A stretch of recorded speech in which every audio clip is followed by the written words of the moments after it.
Buenas tardes, estudiantes. ¿Qué tal, chicos, chicas? Espero que se encuentren bien en su casa.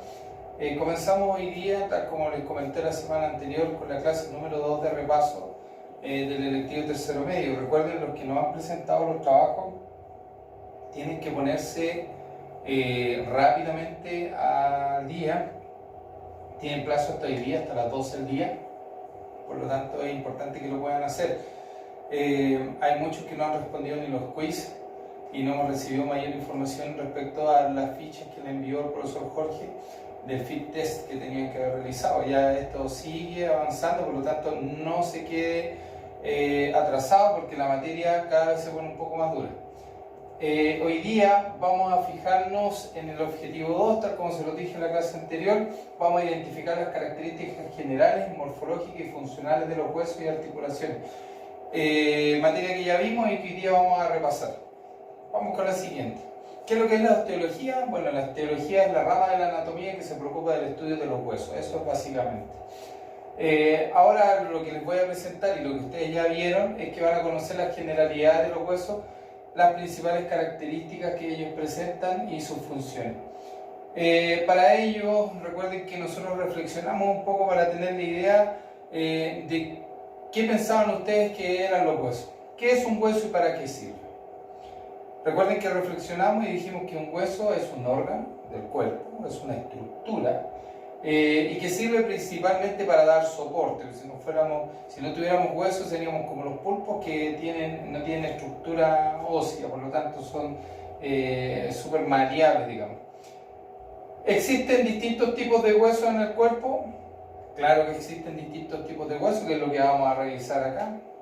Se clasifican en huesos largos, huesos cortos, huesos planos, ¿no es cierto? Entonces existen diferentes tipos de huesos. ¿Existen diferencias funcionales en los huesos? Claro que sí. La funcionalidad de los huesos, igual como lo reflexionamos ese día, está asociada a qué función cumple cada hueso. Hay huesos que cumplen función de soporte, hay huesos que cumplen función de protección a algunos órganos del cuerpo. Entonces, por lo tanto, vamos a profundizar en cuáles son las categorías de cada uno. Testur Latarjet, que es un anatomista, dice y define que el hueso es un órgano de color blanquecino, duro y resistente, cuyo conjunto de huesos constituye el esqueleto.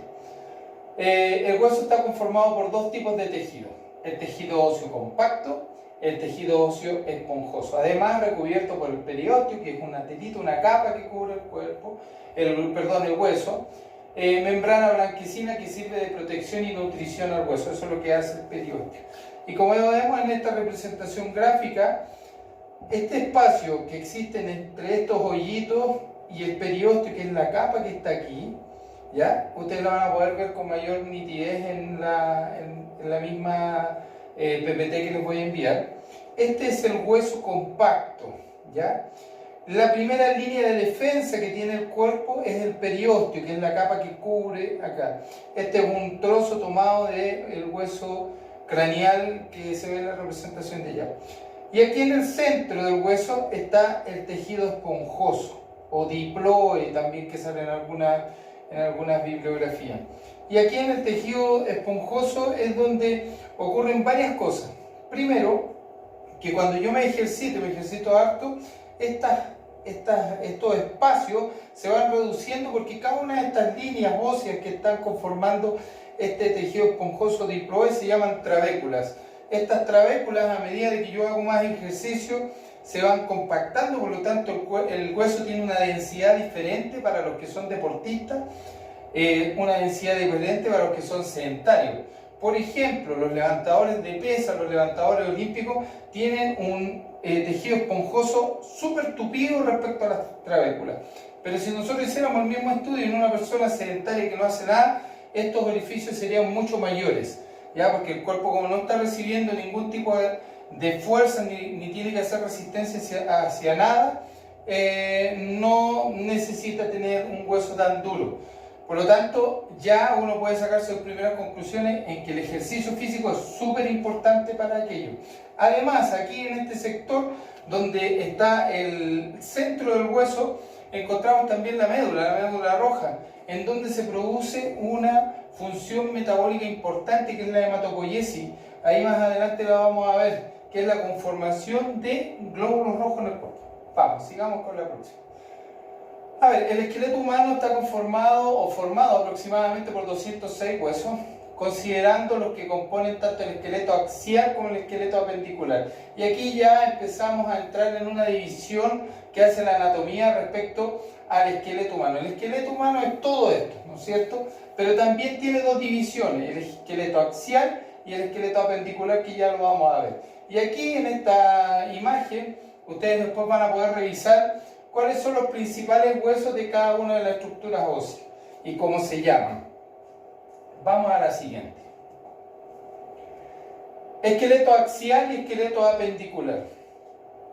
¿Por qué se dividen? ¿Ya? Porque el esqueleto axial, los anatomistas lo definieron que está conformado por las piezas óseas del cráneo, la columna vertebral y el tórax completo, las costillas, el esternón, todo lo que constituye el tórax.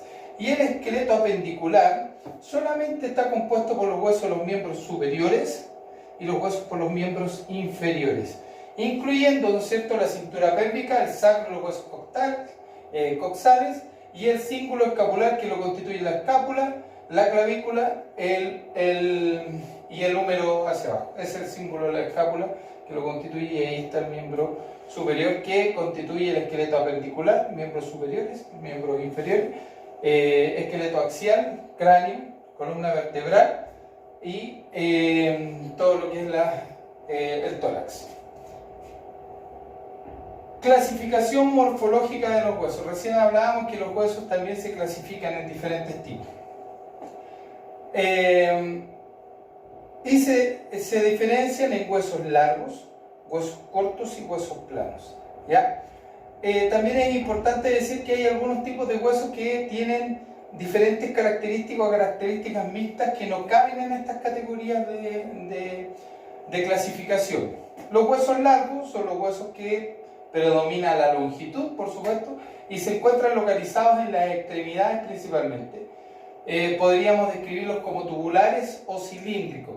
Y ahí lo más representativo es el fémur, por ejemplo, el hueso que constituye el muslo, y tiene el húmero que constituye el brazo. En los huesos cortos, este tipo de huesos, la longitud, el ancho y el grosor o espesor son similares, ¿ya? Es prácticamente un cubo, ¿no es cierto? Son huesos con forma parecida a un cubo, tal como lo dije recién. Ejemplos característicos de este tipo de pieza ósea son los huesos del carpo de la mano y del tarso del pie. Los huesecillos que constituyen el carpo en la mano tienen esa formación, son prácticamente un cubo, son chiquititos, pero cada uno tiene esta forma fundamentalmente, y los del tarso del pie también. Huesos planos, su principal característica es el reducido espesor, son muy delgaditos, ¿cierto? Es decir, estos huesos pueden ser de considerable longitud, pueden ser más largos, ¿no es cierto? O pueden ser más anchos, pero son delgados. Son aplanados y se encuentran principalmente formando cavidades que alojan y protegen órganos vitales. Y ahí, los ejemplos más característicos tienen la bóveda craneal, que está constituida por el hueso frontal, los dos parietales y el occipital, o la parrilla costal, ¿cierto?, la costilla, que protegen los órganos vitales como son los pulmones y el corazón. Vamos a la siguiente. Recién lo decía, además algunos autores describen también los huesos irregulares como aquellos huesos que presentan forma irregular, imposible de clasificar en las categorías anteriores. ¿Por qué? Porque poseen características mixtas algunos, por ejemplo pueden ser cortos y planos a la vez, como son las vértebras, o por último no podríamos dejar de mencionar los huesos sesamoideos, muy escasos en el cuerpo y cuyo típico ejemplo es la patela o la rótula. La característica principal de este tipo de huesos es que se ubican entre los tendones. Dos cosas. Primero, estos huesos sesamoideos se llaman o se denominan de esa manera porque tienen una forma como de semilla, por lo tanto por eso los llamaron de esa forma. Tal como dice el escrito, se ubican entre los tendones. Hay huesos sesamoideos que son llamados huesos supernumerarios y si alguno investiga por ahí, cuando las personas están, o es más característico en personas de elevada edad, un huesecillo que aparece en el talón bajo el calcáneo, el hueso calcáneo que se llama el espolón calcáneo, que es un hueso que crece ahí, nace ahí, es un hueso, es óseo, pero que produce un montón de problemas a las personas porque cuesta mucho apoyar el pie porque hay un dolor constante ahí. Pero es un hueso redondito que parece una semilla, que está considerado dentro de los huesos sesamoideos, que no todos los tenemos, pero algunos lo producen. Vamos a la siguiente. Función general de los huesos. Recién hablábamos de la clasificación de los huesos según su morfología. Ya vamos a entrar en la función que tiene cada hueso. La función general de los huesos es proporcionar sostén al cuerpo, lo dijimos, es una función de soporte, ¿cierto? Y servir como un punto de inserción a los tendones musculares y ligamentos. Por supuesto, son los puntos de anclaje que tienen los músculos para poder promover algún tipo de movimiento. Protegen órganos vitales, recién hablábamos de la cavidad torácica, por ejemplo el cráneo. La osteoporosis. Y la osteoporosis es esta patología donde se produce una pérdida importante del calcio en el cuerpo. Cuando avanzamos en edad y menos deporte, menos estimulación a los procesos metabólicos del cuerpo, produce esta disminución del calcio, ¿ya? Las madres cuando están en su proceso de gestación, también por los requerimientos propios que tiene el feto respecto a la demanda de nutrientes para formar, digamos, el cuerpo humano, también produce un déficit de calcio. Fósforo y magnesio son súper importantes y una reserva energética de la médula ósea amarilla, ¿ya? De ahí saca energía el cuerpo para poder provocar el ciclo de Krebs desde el punto de vista energético y de ahí saca energía para poder en algunos procesos metabólicos. Si quisiéramos asociar la función de los huesos y su clasificación morfológica, podríamos decir que los huesos largos tienen como principal función constituir la base mecánica del movimiento. Constituyen palancas óseas, eso lo vamos a ver en biomecánica. Los huesos cortos, en cambio, están asociados funcionalmente al soporte de carga y ahí tienen la columna vertebral. De hecho, se encuentran localizados en aquellas zonas que reciben grandes fuerzas, pero gozan de restringidos movimientos. Los huesos planos, como ya lo habíamos mencionado, representan principalmente fuentes de protección o funciones de protección a los órganos. Vamos a la siguiente. Generalidades del hombre es un ser articulado, cuyos segmentos pueden moverse unos en relación con los otros en virtud de las articulaciones. La artrología es la rama de la anatomía que estudia y describe las articulaciones del cuerpo. Ahora, ¿qué se entiende por articulaciones? La articulación es la unión de dos o más huesos, eso hay que tenerlo claro. Entendemos por articulación simplemente la unión de dos o más huesos. Gracias a las articulaciones el ser humano se puede relacionar con el resto y puede realizar tareas motoras extremadamente complejas. Veremos ahora que existen distintos tipos de articulaciones dependiendo de su estructura o capacidad de movimiento. En este punto comprenderás que existen muchos tipos de articulaciones, algunas inmóviles, otras con escaso movimiento y algunas que gozan de gran amplitud de movimiento. Ya, chiquillos, acá, ¿qué tengo que tener claro? Primero, que de acuerdo a la bibliografía, se define como una articulación la unión de dos o más huesos. Eso es una articulación. Donde se unen dos huesos, ahí se produce una articulación. Pero esta articulación también tiene otras definiciones que tienen que ver con ¿qué?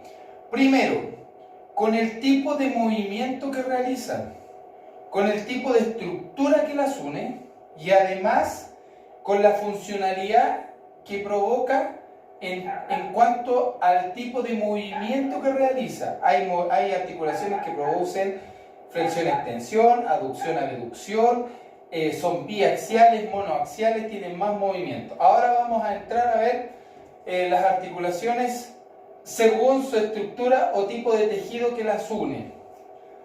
Tenemos articulaciones fibrosas. Las superficies se unen a partir de un tejido fibroso. ¿Se acuerdan que nosotros llevamos un esqueleto y veíamos la articulación que produce la tibia con el peroné? La tibia es el hueso que está, que comúnmente se llama como la canilla, o el nombre de la canilla, y el peroné, el huesillo que va al lado. Esa articulación de la tibia con el peroné, la tibia es un hueso robusto y el peroné va por el lado, esa articulación la une un fibrocartílago, un tejido fibroso une la tibia con el peroné. Esa articulación es una articulación fibrosa. Después tenemos articulaciones cartilaginosas. Las superficies se unen a partir de un tejido cartilaginoso, ¿ya? Y el cartílago es una superficie que cambia su anatomía está recubierta por un cartílago y se une con otro cartílago. Entonces esa articulación es una articulación cartilaginosa. Y tenemos las articulaciones sinoviales, que tienen una membrana sinovial y un líquido sinovial, ¿ya?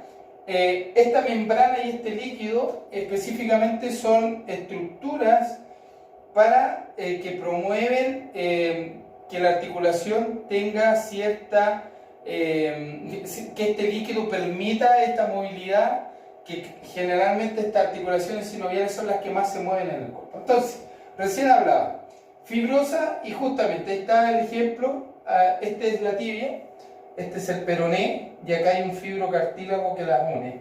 ¿Ya? Este tejido fibroso que une, esta articulación es denominada articulación fibrosa, ¿ya? Después tenemos las articulaciones cartilaginosas, y aquí tenemos la sínfisis pubiana, ya que hay un cartílago que las une, que tiene poco movimiento las articulaciones cartilaginosas.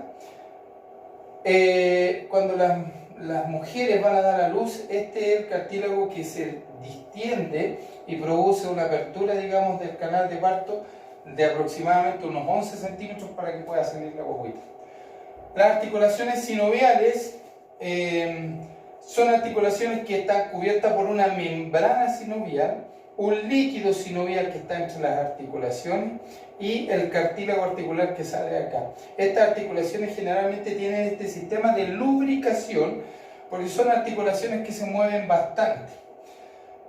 Con el profesor Jorge les explicábamos nosotros cuando de repente comúnmente uno escucha que dice hoy me caí o se me produjo se me movió el tobillo y tengo un montón de líquido, siento líquido. Primero se produce un proceso inflamatorio, pero muchas veces se daña la membrana y este líquido sale hacia el exterior. Pero como esta articulación no puede quedar sin líquido, la articulación de por sí, per se, empieza a generar más líquido y eso genera mayor volumen en la articulación dañada. Ese es un dato para que ustedes lo tengan en consideración. Por eso nos ponemos hielo y bajamos la inflamación. Vamos con la siguiente. Ahora recién hablamos desde el punto de vista de las estructuras que las unen a las articulaciones y ahora lo vamos a ver desde el punto de vista funcional, ¿ya? Se clasifican como articulaciones inmóviles o sinartrósicas.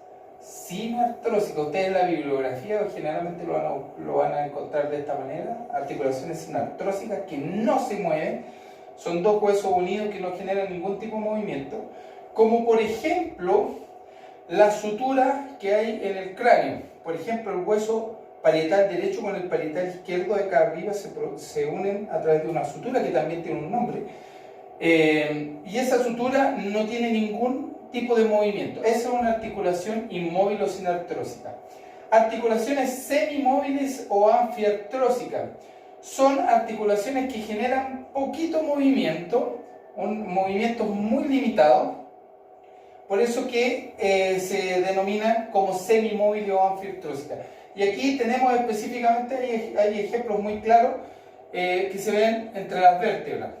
Si yo me muevo y hago este movimiento, ustedes podrían pensar, y es lo que analizamos, sería que, bueno, el movimiento es bastante amplio, no me parece que es semimóvil, pero la columna produce movimientos sumatorios, una se mueve un poquito, la otra otro poquito, y eso hace que una gran amplitud de movimiento. Por lo tanto, son articulaciones semimóviles o anfiartrósicas. Y tenemos las articulaciones muy móviles o sinoviales o diartrósicas, que son las articulaciones principalmente que tienen una gran gama de movimiento o gran rango de movimiento, y son denominadas de esta manera. Ahora las vamos a revisar. Según el grado de movilidad, que es lo que veíamos recién, su funcionalidad, ahí está, inmóviles o circondrósicas o sinartrósicas, y ahí tienes las suturas del hueso del cráneo, ¿no es cierto?, que no se mueven, no tienen movimiento, pero es una articulación. Después tenemos las anfiartrósicas, según lo que veíamos recién, las que se mueven levemente, que tienen movimientos ligeros o movimientos limitados, que acá podemos ver que un ejemplo representativo son las vértebras. Y después tenemos las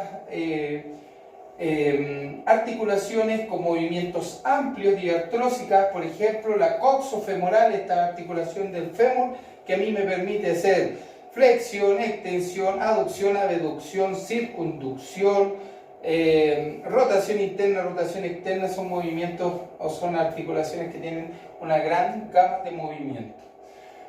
Nosotros ahora vamos a analizar y nos vamos a centrar en estos dos tipos de articulaciones, que son los dos tipos de articulaciones que nos interesan a nosotros en educación física. No perdimos de vista esto porque son articulaciones importantes que tienen una categoría también desde el punto de vista anatómico, pero estas son las que nos interesan de acuerdo a lo que nosotros vamos a seguir viendo y profundizando. Vamos con la siguiente. Cada uno de estos tipos de articulaciones encontramos subtipos, pero lo más importante de destacar son los 6 tipos de articulaciones móviles sinoviales. ¿Ya? Esas son las que vamos a ver ahora. 6 tipos de articulaciones que tienen nombres específicos de acuerdo a su funcionalidad y al tipo de movimiento que realizan. Vamos con la primera. Artrodias o planas, ubicadas principalmente entre los huesos del carpo o el metatarso, o el tarso, perdón. Estas articulaciones planas se llaman así porque las superficies articulares son planas, se juntan de esta manera, ¿ya? Solo realizan movimientos de deslizamiento. A ver, cuando yo hago una flexión de brazo, o cuando yo tomo la barra para hacer un press de pecho, la articulación del carpo, los huesecillos del carpo, lo que hacen es deslizarse para poder distribuir la fuerza, no en un solo punto, sino que en el carpo de manera uniforme, completamente. Ese tipo de movimientos que hace el carpo, por eso los huesos son robustos, son huesos cuadrados, determinan este tipo de articulación, que es la articulación artrodia o plana. Esa es la funcionalidad de este tipo de articulación. Y ahí hay un ejemplo que es importante. Estos ejemplos tienen que irse grabando porque los vamos a preguntar en el quiz después. Vamos a la siguiente. Segunda, articulaciones trocleares o de bisagra. Estas articulaciones es una superficie articular que tiene forma de polea o de rueda, en cuya garganta o canal se aloja la saliente de la superficie articular opuesta o cuerda. Es una articulación monoaxial, o sea, tiene solamente un movimiento, realiza un solo tipo de movimiento, ya que solamente puede realizar movimientos siguiendo el eje laterolateral. ¿Cuál era el eje laterolateral si yo estoy en posición anatómica? El eje laterolateral es que venía desde el costado y me cruza de lado a lado y me permite hacer movimientos de flexión y extensión. Ese es el eje laterolateral. Para recordar. Movimientos de flexión y extensión, un ejemplo característico de la articulación húmero-cubital. Ya, este es el húmero, este hueso de acá completo es el húmero, y este es el cúbito, o la ulna, que lo pueden encontrar en nuestra bibliografía. Esta articulación, no esta, porque esta es la húmero radial, esta es la húmero cubital. Esta articulación es una articulación troclear o de bisagra. Y aquí está. Esta articulación, en este caso la ulna o el cúbito, tiene esta forma y esta parte, digamos, de la articulación del húmero es como un cilindro, ahí está. y produce ese tipo de movimiento. No produce movimientos laterales, solamente de flexión y extensión. Es una articulación monoaxial que produce solamente un movimiento y se llama troclear o de bisagra por la forma que tiene la articulación. Vamos a la siguiente. Esta es la tercera articulación que estamos revisando de acuerdo a su funcionalidad, que es de trocoide o pivote. Esta articulación existe solamente una en el cuerpo, que es el axis con el atlas. Ya les voy a explicar por qué. Es una articulación cuyas superficies articulares tienen forma de cilindro. Un cilindro es cóncavo y el otro es convexo. Es una articulación monoaxial, por lo que solo se mueve siguiendo el eje cefalocaudal o longitudinal. ¿Cuál era el eje cefalocaudal o longitudinal? Era el eje que venía desde la cabeza y me cruzaba hasta los pies en la posición anatómica. Cuando yo les digo la articulación del atlas con el axis, ¿es por qué? Porque el axis tiene un diente, así se llama morfológicamente en la constitución ósea que tiene el axis. Y el atlas tiene un agujero en donde entra este diente, tal como está así. Este es como si fuera el diente y este es el agujero. Y el único movimiento que hace es rotación interna, rotación externa. Por lo tanto, cuando yo miro hacia un lado, miro hacia el otro, lo que está actuando es esta articulación que se llama tricoide o de pivote. Vamos a la siguiente. Cuarta, condilia o elipsoidea. Corresponde a articulaciones donde las superficies articulares tienen forma de una esfera aplanada en una de ellas y una superficie es cóncava. La otra es convexa. Es una articulación biaxial, produce dos tipos de movimiento. Debido a que se mueve alrededor de los ejes lateral y antero-posterior. Eje lateral-lateral, flexión-extensión, antero-posterior, aducción, abducción. Por lo tanto, permite movimientos de flexión-extensión, aducción-abducción. Un ejemplo es la articulación radiocarpiana de la muñeca. Ok. Cuando dice que es elipsoidea y que tiene una esfera de forma aplanada, es porque el carpo tiene esa forma. Si bien es cierto, cuando se articula con el radio y la ulna, o con el radio y el cúbito, en la articulación el carpo es una esfera aplanada. Por lo tanto, es la que me permite hacer flexión y extensión, aducción y abducción, ¿ya? Es una articulación que me permite hacer esos dos movimientos y es una articulación biaxial, condilia y elipsoidea. La encontramos ahí en el carpo con la radiocarpiana de la muñeca. Vamos a la siguiente. Celar o por encaje, ¿ya? O silla de montar también se denomina en la bibliografía. Corresponde a unas articulaciones donde cada superficie articular tiene forma cóncava y la otra, en sentido contrario, es convexa. La convexidad de una corresponde con la concavidad de la otra. Es una articulación biaxial, al igual que las condilias, puede moverse siguiendo los ejes lateral y antero-posterior, hace lo mismo que la anterior, flexión, extensión, aducción y abducción. Por lo tanto, permite movimientos, los que ya nombré. Por ejemplo, la articulación trapecio-metacarpiana en el pulgar de la mano. Ya, trapecio-metacarpiana, aquí, esa, el pulgar de la mano. Dice que es como una silla de montar. Efectivamente, la silla de montar de los caballos tiene esta forma que es como cóncava, ¿no es cierto? Pero también es convexa a la misma vez, tiene como las dos formas. Por eso la llamaron y la asimilaron a esa estructura. Y en este caso, el pulgar, la trapecio metacarpiana, lo que hace es aducción, abducción, ¿no es cierto? Y hace flexión y extensión. Esa es la articulación, flexión y extensión. Está cruzada por el eje lateral y antero-posterior. ¿Ok? Vamos a la siguiente. Y esta es la última. Esferoidea o enartrósica. Esta es por esencia la articulación que tiene más movimiento. Esta es una articulación multiaxial. ¿ya? Y tal como se representa acá, es como que yo ingresara una esfera frente a un bol, a un plato, por lo tanto tiene muchos ejes de movimiento. Tiene la forma de esfera, una de ellas es cóncava y la otra es convexa, perfectamente es una articulación triaxial, multiaxial, debido a que puede realizar movimientos alrededor de los ejes lateral, eje lateral, anteroposterior, cefalopodálico, por lo tanto permite movimientos de flexión, extensión, aducción, abducción, rotación medial, rotación lateral y circunducción.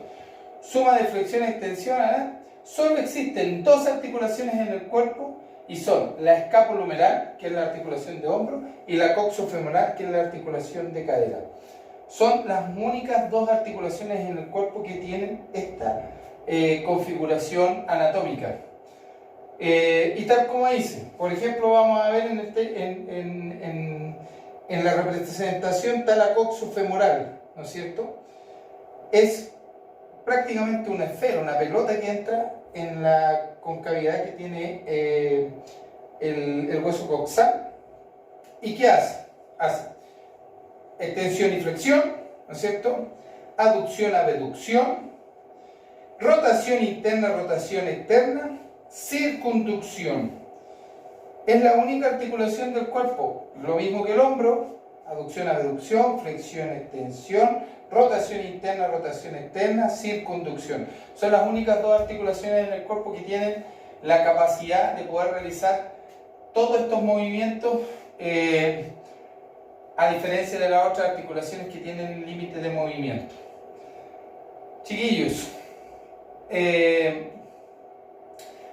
sabemos con el profesor Jorge que esta materia es un poco más densa, un poco más complicada. Se dan cuenta que tengo que tener muy claro cuáles son los planos y los ejes donde se mueven las articulaciones. ¿Para qué? Para poder determinar y saber con precisión qué movimiento realiza, y así se me va a hacer más fácil poder entender el tipo de articulación respecto a su funcionalidad que representa. Entonces, ¿qué vimos? Un resumen rápido. Las articulaciones según los elementos que la unen. Y ahí vimos que habían fibrosas, cartilaginosas y sinoviales. Después vimos que dentro de las sinoviales, que son las articulaciones que nos interesan a nosotros porque están asociadas al movimiento. Porque si viéramos la sinartrósica, no me sirve de nada, porque yo no genero ningún movimiento con las sútulas del cráneo, por ejemplo. Pero sí con las articulaciones sinoviales. Y las articulaciones sinoviales vimos 6 subtipos de articulaciones sinoviales, que son las que vimos recién, y que de acuerdo a la movilidad que le permite el tipo de articulación que produce, la forma de la articulación, en cómo se encaja un hueso con el otro, tienen diferentes clasificaciones. Y la que es más móvil, digamos, de todas es esta, la esferoidea y la enartrósica. Por lo tanto, no es malo que se haga un cuadro semántico, ¿no es cierto?, de acuerdo a las categorías, de acuerdo a la funcionalidad, y de ahí las vaya ligando unas con otras. Les voy a cargar también la presentación, va a ir un quiz también con esta información para que lo vayan desarrollando. Lo importante es que lo vayan ejercitando. Cualquier duda o cualquier pregunta, a mi correo de rojas@colegiochuquicamata.cl o al correo de Jorge Retamales, que es jretamares@colegiochuquicamata.cl, que nos puedan hacer las consultas, o a través de las preguntas internas que también nos permite el plazo. ¿Ya? Gracias, chiquillos, que estén bien y hagan la tarea.